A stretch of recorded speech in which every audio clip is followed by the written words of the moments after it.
The Local Show, sponsored by Victory in Motion, home of knee repair, not knee replacement, on News Radio 570 WSYR, on 106.9 FM, and live everywhere on the iHeartRadio app. The Local Show features in-depth conversation with business owners, employees, and influential business leaders throughout Central New York, exploring their successes, challenges, and reasons for doing business right here in our growing community. The Local Show is produced locally by Zoe Advertising. Now your hosts, Tom and Steve. It's The Local Show with Tom and Steve, usually, but today it's Tom and Rick Gary. Rick Gary, longtime personality and restaurateur. Yeah. I'd like to bring that up for thank you very much. Yeah. The bad parts of my life. Yeah. What was your specialty back at the restaurant days? Not being there. That's that was mine. Yeah. Tony will tell you that. Yeah. Good stuff. You know what I had the other day that my daughter brought me? She found an elephant ear at I the love Lincourt those. Bakery. Yeah. A lot of people don't know what that is. You know what the elephant ear is? Just big sugar dough. Yeah, it really is good. Oh, they're good for kids. Flaky, They'll bounce off the walls eating those things. Yeah, I love them. Yeah, I wear half of it down my shirt, but I love an elephant ear now. If I'm going to do sweets, it's like pizza fried, only it's just a big, like an elephant ear. And I like the flakiness rather than the doughiness. Yeah, you know? So yeah, they're very good. Yeah. Kind of good. Man, speaking of doughy and all that, we did have Julie LaFave on from the director of the New York State Fair, and there's a lot of good fair food too. I get excited about the fair stuff. Yeah.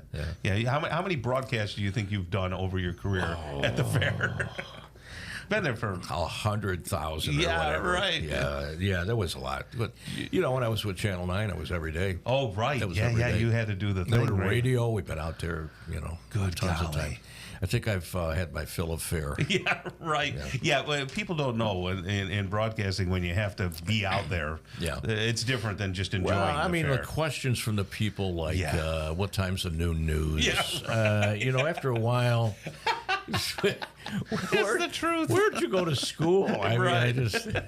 It's crazy, man. Well, look, Dan Piciucco lives a much more, solid life when you don't have all that stuff going on. I tried to. You can fly under the radar, right? He's the vice president of unique development, and you've developed a lot of unique things. Yes, that we have. Why don't you tell people exactly what you guys do, like if you had a 30-second elevator speech? So we do all commercial work. We've done, speaking of restaurants, probably about 400 in our lifetime. Be 40 years next year. Can you name some of the popular ones so that people get an idea? So we did the original dinosaur. Oh, okay. We just did IKEA. They have the restaurant there. Did that come in parts? Did you have to put that together? Well, yes, it did. The ceiling. Yes. It's funny. What's their food over there that is popular? Meatballs. Oh, the meatballs. Yeah. That's Swedish right. meatballs. Yep. Yeah. Trying to think. We'd done a bunch of Popeyes, probably about 5 or 6 Popeyes past 5 years. Dunkin' Donuts. We did all the Rite Aids back in the day too. Man, those were great stores. So you go in and they build it to their specs. Yes, Is that what happens? Yes. So when you're looking at a Dunkin' Donuts, they all have to be the same. Yes. So color, etc. Yep. Yeah. So we have 2 different basically customer groups. We have those big box chains. You build it to kind of their spec. Right. Mm-hmm. You have the drawings. You build it to their spec. There's minimal change orders. And then we have our restaurateur clients, and we do a lot of design builds on those where we have a basic set of drawings, and we're kind of helping them design and make different decisions as we go. So there's just two different sects. Right. Yeah. Yep. Yeah. Are you a structural engineer or what's your? So my background is actually I went to school for supply chain management, and then I have an MBA. Mm-hmm. My dad was an architect by trade, so back in the 80s, he broke off and became a general contractor. Kind of filled that role, right? And kind of has been doing that for 40 years.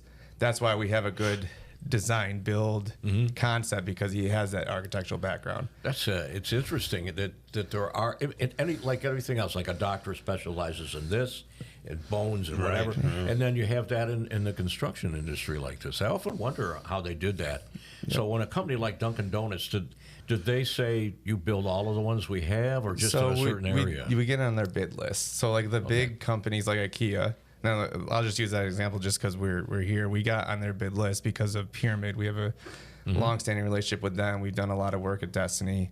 They got us on their bid list, and now like they just announced the new IKEA out in Buffalo. We'll get a chance to bid on that IKEA. Nice, so it's like basically you go through these approval processes with these big companies, and with the hopes that getting on their list, and then basically when they have jobs, you get to bid on them in your area. Does it all boil down to the cost, or?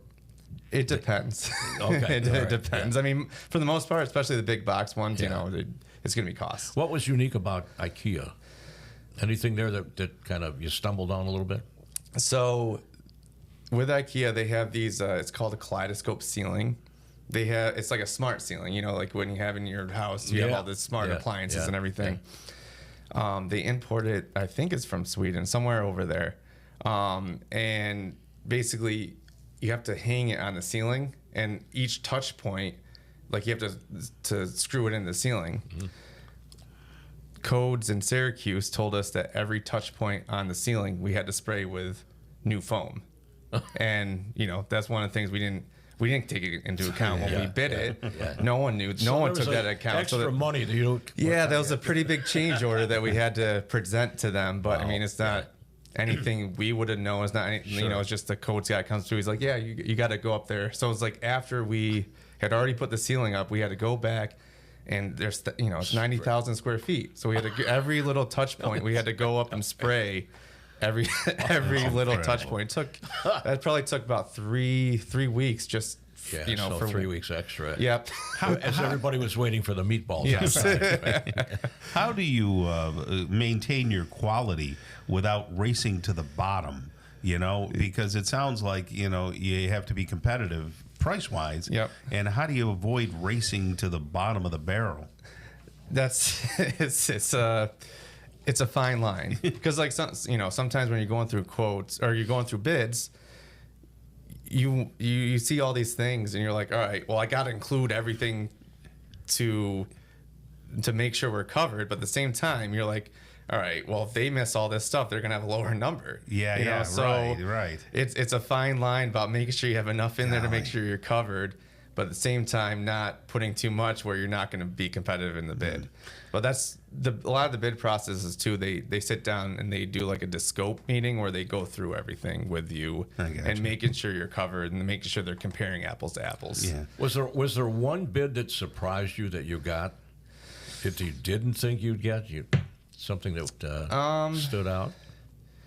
Not off the top of my head, but I mean, we a lot of our business is relationship based. So a lot of the jobs where we might not be low and we know the clients well, we can kind of work with them to get where we need to be. So you send them a basket of fruit or something. How's that elementary going out there? Good. In Fayetteville? They should be open here in the next couple of weeks. Nice. We've been out of there for a little bit now. But I think they're just waiting for till Tell Rick what that is. What is so it's like Italy in New York City, except like kind of for the Syracuse market, a little smaller.